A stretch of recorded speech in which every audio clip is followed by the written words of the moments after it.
cái vậy bỏ chứ thật là chị tao ở đấy rồi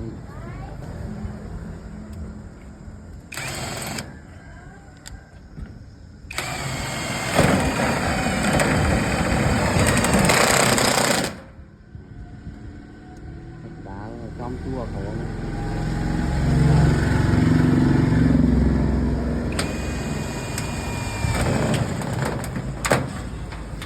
tiền tích cứ đặt thành lưỡi tao là hốt mới nó rồi